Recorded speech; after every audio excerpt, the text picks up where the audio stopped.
کیا سگریٹ پینے سے وضو ٹوٹ جاتا ہے؟ نہیں ٹوٹتا، نسوار لگانے یا گٹکا کھانے سے وضو ٹوٹ جاتا ہے؟ نہیں ٹوٹتا۔ کیا عورت کو ہاتھ لگ جائے یعنی ٹچ ہو جائے تو کیا وضو ٹوٹ جاتا ہے؟ حنفیوں کے نزدیک وضو نہیں ٹوٹتا، کیا گالی دینے یا گانے سننے سے وضو ٹوٹ جاتا ہے؟ نہیں ٹوٹتا۔ کیا بغیر وضو مسجد میں داخل ہو سکتے ہیں؟ جی ہاں، داخل ہو سکتے ہیں۔ کیا کپڑے تبدیل کرنے سے وضو ٹوٹ جاتا ہے؟ نہیں ٹوٹتا، کیا ایک ہی وضو سے 5 نمازیں ادا کر سکتے ہیں؟ بالکل کر سکتے ہیں اگر واقعی اس کا وضو قائم ہے تو۔ جو وضو کی حالت میں انتقال کر جائے تو کیا اسے شہید کہا جائے گا؟ جی ہاں، جو وضو کی حالت میں فوت ہو اس کو شہادت کا رتبہ ملتا ہے۔ جو بعد طہارت سویا اور مر گیا، وضو کر کے سویا فوت ہو گیا، وہ بھی شہید ایک ہاتھ سے سر کا مسح کر سکتے ہیں؟ ہو جائے گا۔ مثلا سر کا مسح کیسے کرنا چاہیے؟ سنت تو یہ ہے کہ جیسے کہ دونوں ہاتھ تر ہیں اور سیدھے یہ ہاتھ ملا کے اس طرح لے جائیں کہ ہر بال جو ہے یہ اس پر تری پہنچے پانی کی، سر کے جتنے بال ہیں نا یہ ظاہر ان سب کے اوپر آ جائے، یہ سنت ادا ہو گئی۔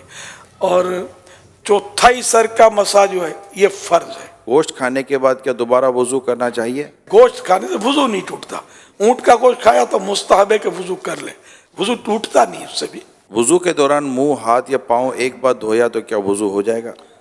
وضو ہو جائے گا، سنت چھٹی، کیا ناخن کاٹنے سے وضو ٹوٹ جاتا ہے؟ نہیں ٹوٹتا۔ شیشے کے سامنے کھڑے ہو گئے تو وضو ٹوٹ جائے گا؟ آئینہ دیکھنے سے وضو نہیں ٹوٹتا۔ وضو کے بعد دعا پڑھنے کی کوئی فضیلت ہے؟ حدیث پاک میں جس نے اچھی طرح وضو کیا اور کلمہ شہادت پڑھا اس کے لیے جنت کے 8 دروازے کھول دیے جاتے ہیں، جس سے چاہے اندر داخل ہو۔ کلمہ شہادت اشہد ان لا الہ الا اللہ و اشہد ان محمد عبدہ و رسولہ صلی اللہ علیہ وسلم، لیکن ساتھ میں یہ کہ اچھی طرح وضو کیا۔ یہ دشواری، اس میں تھوڑی کمزوری ہے ہماری کہ اچھی طرح وضو ہم کرتے نہیں ہیں۔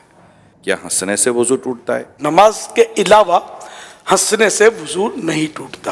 اور نماز میں پھر یہ کہ بالغ جاگتے میں نماز کی حالت میں، کہ بعض اوقات نماز میں نیند بھی آ جاتی ہے، تو بالغ جاگتی حالت میں سجدے والی نماز میں جن میں سجدے ہوتے ہیں، ان میں اگر زور سے ہنسا، قہقہ جس کو بولتے ہیں، قہقہ لگا کر ہنسا تو اس کا وضو ٹوٹے گا، ورنہ اتنا ہنسا کہ خود اپنی آواز سنی دوسرا نہ سنے، اتنی آواز نہیں نکلی تو وہ نماز ٹوٹی، وضو نہ ٹوٹا۔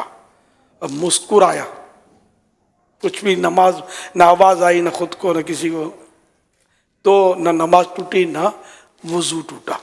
بھئی جتنے سوالات ہوئے جس میں آپ نے فرمایا وضو نہیں ٹوٹتا، لیکن اب اگر کچھ ایسے معاملات ہیں جیسے قہقہ لگانا یا گالی بکی کسی نے یا جو ہے وہ عورت کو ہاتھ ٹچ ہو گیا، تو وضو اس کے بعد کر لینا یہ مستحب بھی ہے یا نہیں ہے؟ گالی دینا، غیبت کی، قہقہ لگانا، جھوٹ بولا تو یہ مستحب ہو جائے گا کہ وضو کر لے، اور توبہ تو ویسے ہی فرض ہے جو گناہ کیے ہیں اس پر۔